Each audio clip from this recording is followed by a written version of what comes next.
할렐루야. 오늘도 참 좋은 날입니다. 우리 주님의 기쁨이 여러분의 마음속에 충만하기를 진심으로 축복합니다.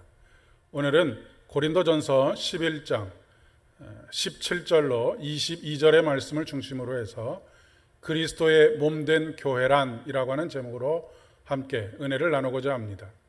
오늘 우리에게 주시는 하나님의 말씀은 고린도전서 11장 17절로 22절의 말씀입니다.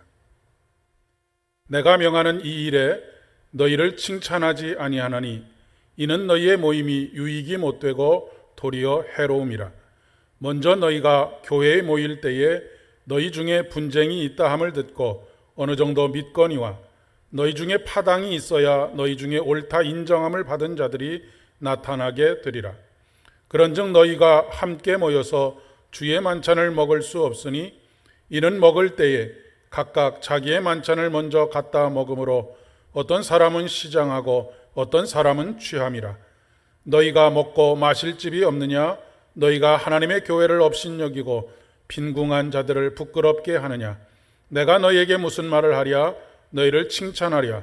이것으로 칭찬하지 않노라. 아멘. 신앙생활은 처음부터 끝까지 공동체적이고 또 공동체적이어야 합니다.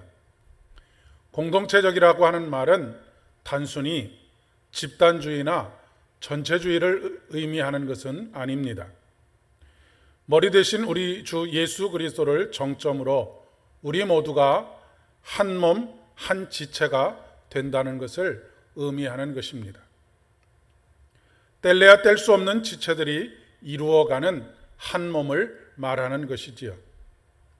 때문에 우리 공동체 안에는 더 중요한 사람도 덜 중요한 사람도, 더 높게 여김을 받아야 하는 사람도 덜 높게 여김을 받아야 할 사람도 존재하지 않습니다. 신분이나 지위나 그 어떤 것으로도 차별이 존재하지 않는 것입니다. 단지 예수 그리스도의 보혈의 은혜로 말미암아 살아가는 한 사람 한 사람이 있을 뿐인 것이지요. 그러나 인간의 모임은 실수투성이고 연약함투성이이고 모순투성이입니다. 죄의 본성을 가지고 있는 인간의 연약함 때문입니다. 이러한 연약함은 가장 거룩하고 아름다워야 할 성만찬에 있어서도 예외가 아닙니다. 사도 바울은 고린도 교회를 책망하는 한 가지가 있었습니다. 17절의 말씀에 너희의 모임이 바로 성만찬을 말하는 것입니다. 그 성만찬이 오늘 말씀에 있는 그대로 유익이 못되고 도리어 해로움이라 라고 말씀하고 있습니다. 성만찬의 자리는 예수 그리스도의 보혈로 한 몸을 이루고 그분이 우리의 양식이 됨을 고백하는 자리입니다. 그런데 고린도 교회의 성만찬은 이러한 본질에서 완전히 벗어나 있습니다. 초대교회의 성만찬은 애찬을 함께 나누는 식사의 자리였습니다. 그런데 이 애찬에 부득불 참여할 수 없는 사람들이 있었습니다. 지체들이 다 올 때까지 기다리지 않는 이들이 있었기 때문입니다. 자기의 만찬을 나누지 않고 먼저 가져다가 먹었기 때문이기도 합니다. 심지어는 어떤 사람은 너무 많은 포도주를 마심으로 인해서 취하는 사람들도 발생하게 되었습니다. 초대교회의 구성원들의 절반 이상은 노예들이었습니다. 그들은 주인을 위해서 늦은 시간까지 밥도 먹지 못하고 일을 하다가 예배 시간에 맞추기 위해서 헐레벌떡 뛰어와야지만 하는 그런 사람들이었습니다. 아무리 빨리 뛰어와도 제 시간에 맞출 수 없는 사람들이 많이 있었습니다. 그래서 먼저 온 사람들 그리고 넉넉히 가지고 온 사람들이 다 먹고 남은 부스러기를 먹거나 그나마도 남아있지 않으면 굶어야 하는 그런 처지에 놓이게 되었던 것이죠. 사도 바울은 이러한 일들이 벌어지는 것을 일종의 죄악으로 보았습니다. 성만찬에 참여하기 전에 범죄한 것이 생각나면 회개하고 성만찬에 참여하라고 할 때 그 죄는 개인적인 죄와 허물이라기보다는 바로 이러한 공동체에 저지른 그런 죄와 허물을 의미하는 것입니다. 만약에 그렇게 배불리 먹고 싶다면 차라리 집에서 먹어라 라고 책망하고 있습니다. 교회가 업신당하고 가난한 사람들이 부끄러워하는 공동체는 하나님의 공동체가 아니기 때문에 그렇습니다.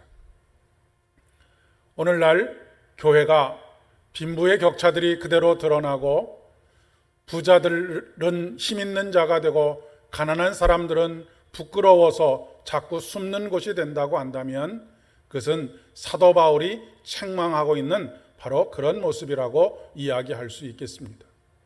사회적 지위나 아니면 신분이나 그 어떤 물질의 많고 적음에 따라서 대우가 달라진다고 한다면 그것은 당연히 하나님 앞에서 죄가 된다라고 하는 것을 말씀하고 있는 것입니다.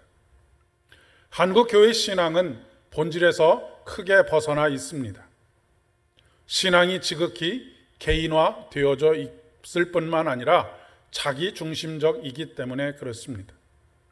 손해보는 일은 하려고 하지 않습니다. 다른 사람들을 섬기는 자리에 있으려고 하지 않습니다. 내 것을 먼저 생각하고 내 것을 먼저 챙기려고 하는 욕심이 앞설 때가 더 많습니다. 그러나 하나님께서는 모든 것을 평균되게 하십니다. 이스라엘 백성들을 출애굽시키셔서 그들에게 매일 하루에 한 번씩 만나와 메추라기를 허락해 주셨습니다. 우리는 많이 거둔 자도 적게 거둔 자도 만나를 허락하시는 우리 주님의 은혜로 살아가는 사람들입니다. 다시 이런 공동체를 함께 꿈꿔봅니다. 이런 공동체를 이루어 갈 수 있기를 소망합니다. 바로 저와 여러분이 이루어 가야 할 하나님께서 기뻐하시는 칭찬받는 공동체입니다. 함께 기도드리겠습니다. 하나님, 우리의 욕심을, 우리의 자기 중심적인 삶을 용서하여 주옵시고 늘 평균되게 하시며 약한 자들을 배려하시고 한 몸 된 지체로서의 삶을 예수 그리스도의 보혈의 은혜로 이루신 당신의 의뢰노만 살게 하여 주옵소서. 예수님의 이름으로 기도드립니다. 오늘도 주의 평강이 여러분의 마음과 생각을 지키시는 복된 하루 되실 수 있기를 바랍니다.